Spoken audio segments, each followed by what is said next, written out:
हाय दोस्तों, हम पढ़ रहे हैं कक्षा 6 विज्ञान का 13वां पाठ चुंबकों द्वारा मनोरंजन। और आज हम इस पाठ में पढ़ने वाले हैं दिशाएं ज्ञात करना। तो अब हम वहां पर आ गए जहां पर हम चुंबकों के उपयोग पढ़ रहे हैं। ठीक है, तो चुंबक का एक प्रमुख उपयोग किया जाता था पुराने समय में दिशाएं ज्ञात करने के लिए। ठीक है, आजकल तो हमारे पास जीपीएस होता है, बस फोन में इंटरनेट कनेक्शन होना चाहिए। ठीक है, तो हम जीपीएस की मदद से दिशा ज्ञात कर सकते हैं, रास्ता खोज सकते हैं, जहां जाना है हम वहां पे जा सकते हैं। लेकिन पुराने समय में जब लोगों के पास ये सारी सुविधाएं नहीं होती थी, तब वो एक यंत्र का इस्तेमाल करते थे दिशाएं ज्ञात करने के लिए। और वो यंत्र किससे बनाया जाता था?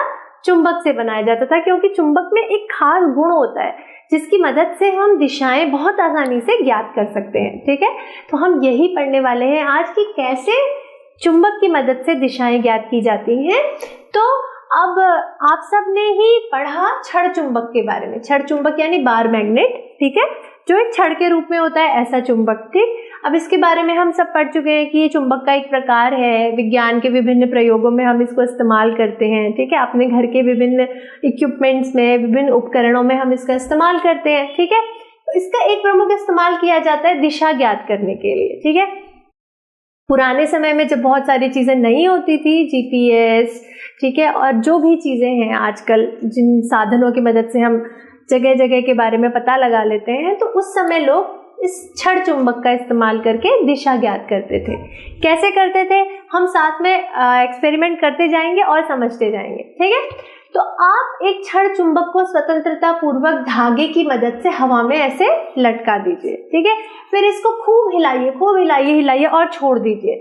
अब क्या होगा, इसकी एक खूबी है कि कितना भी हिलाने पर हम इसे छोड़ें, ये हमेशा एक ही दिशा में आके रुक जाएगा। ठीक है, मान लीजिए इस तरफ से हिलाया, खूब गोल गोल घुमाया और फिर छोड़ दिया, और अंत में फिर इसे ऐसे ही खड़ा हो गया।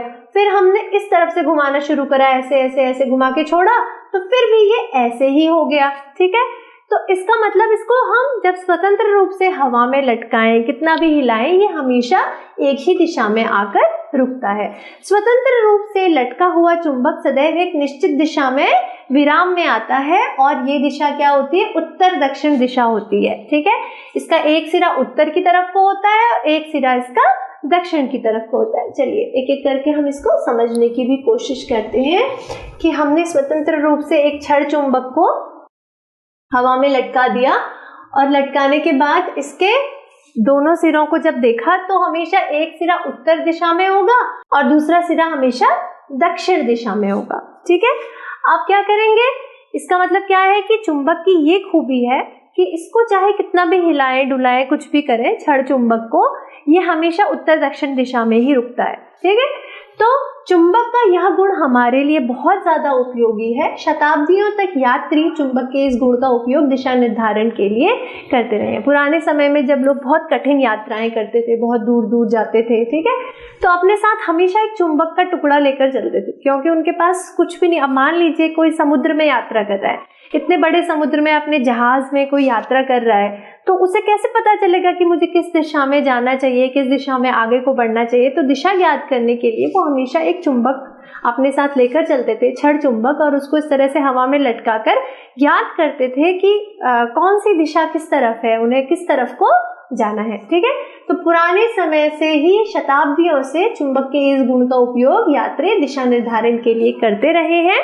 फिर प्राचीन काल में यात्री एक प्राकृतिक चुंबक यात्रा पर अपने साथ ले जाते थे, जिसे धागे से लटकाकर दिशा निर्धारण करते थे। ठीक है, अब वो उन्होंने ऐसे लटकाया, दिशा निर्धारण करा, पता चल गया कि एक तरफ नॉर्थ है और एक तरफ साउथ है, क्योंकि चुंबक हमेशा उत्तर दक्षिण दिशा में ही रुकता है। ठीक है, तो अपने आप ही उन्हें फिर पूर्व और पश्चिम के बारे में पता चल जाता था कि किस तरफ पूर्व होगा, किस तरफ पश्चिम होगा। एक दो दिशाएं भी ज्ञात हो गई तो बाकी दो का तो फिर वो आराम से अंदाजा लगा सकते हैं। ठीक है, तो इसका मतलब क्या है कि चुंबक का उपयोग बहुत पुराने समय से लोग करते आ रहे हैं।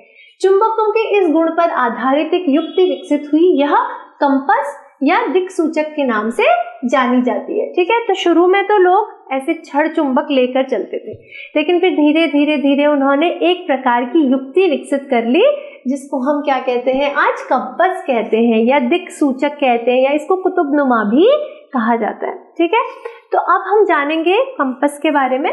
दिक्सूचक एक युक्ति है, एक तरह का गैजेट है जिससे दिशा का निर्धारण करने के लिए हम इस्तेमाल करते हैं। ठीक है ना, जिससे हम दिशा का निर्धारण करते हैं। ये एक युक्ति है जिसे दिशा निर्धारण करने के लिए प्रयोग किया जाता है। कुछ कुछ इस तरीके का दिखता है कंपास।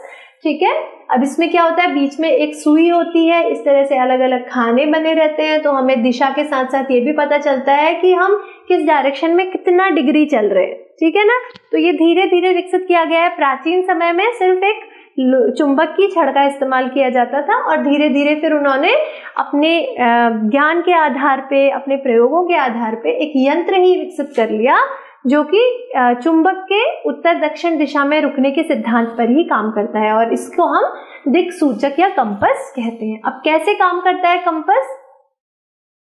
कंपास सामान्यतः कांच के ढक्कन वाली एक छोटी सी डब्बी होती है, ऐसी सी दिखती है। ठीक है, एक चुंबकित सुई डिब्बी के अंदर एक धुरी पर लगी रहती है जो स्वतंत्रता पूर्वक घूमती है। ठीक है, जब हमने चुंबक के विभिन्न आकार पढ़े थे तो वहां पर हमने एक नीडल मैग्नेट पढ़ा था या सुई चुंबक पढ़ा था, है ना। तो वही सुई चुंबक जिसके बारे में मैंने बोला था कि जब हम दिक्सूचक पढ़ेंगे तो वहां पर इसके बारे में बात करेंगे। तो ये जो दिक्सूचक की सुई है, ठीक है, ये कैसी होती है? चुंबकित होती है, मैग्नेटिक होती है। ठीक है, और ये स्वतंत्रता पूर्वक एक धुरी पर घूमती रहती है। यहाँ पर एक धुरी है जिसपे ये सुई जो है वो स्वतंत्रता पूर्वक घूमती रहती है। अब क्योंकि ये चुंबकित है तो जब भी ये रुकेगी तो ये हमेशा नॉर्थ साउथ डायरेक्शन में यानी उत्तर दक्षिण डायरेक्शन में ही रुकेगी। ठीक, कंपास में एक डायल होता है जिस पर दिशाएं अंकित होती हैं। ठीक है, जैसे ये डायल है, देखो यहाँ पर नॉर्थ, ईस्ट, साउथ, वेस्ट ऐसे करके लिखा है। ठीक है ना। अब क्या होता है, कंपास को उस स्थान पर रखते हैं जहां हमें दिशा निर्धारण करना है। जिस भी स्थान पर हमें दिशा निर्धारण करना है वहां पर हम कंपास को रख देते हैं।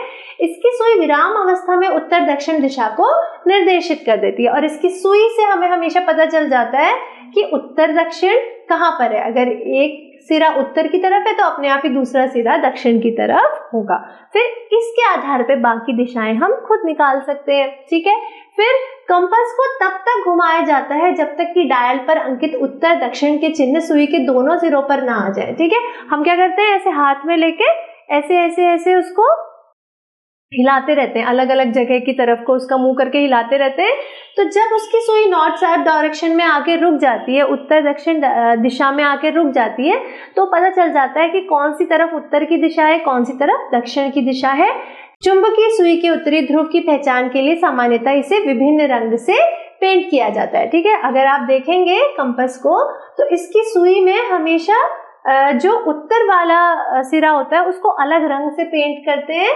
ठीक है, तो उससे हमें पता चल जाता है कि उत्तर किस तरफ है और जो दूसरा सिरा होता है वो अपने आप ही क्या होगा, फिर दक्षिण हो जाएगा। ठीक है, तो इसकी एक सुई को हमेशा अलग रंग से पेंट किया जाता है। ठीक है ना, जैसे यहाँ पर ब्लू है, कहीं में रेड होता है, अलग अलग रंगों से इसको पेंट करते हैं। ठीक है, और पेंट वाला सिरा जिस तरफ हो जाता है तो हम समझ जाते हैं कि वो सिरा उत्तर दिशा है और उसके विपरीत जो सिरा होगा सुई का वो दक्षिण दिशा हो जाएगी। ठीक है, तो आज हमने जाना दिक्सूचक के बारे में कि ये कैसे काम करता है और किस तरह चुंबक के मदद से एक इतने अच्छे यंत्र का आविष्कार किया गया जिसकी मदद से हम दिशाएं ज्ञात कर सकते हैं।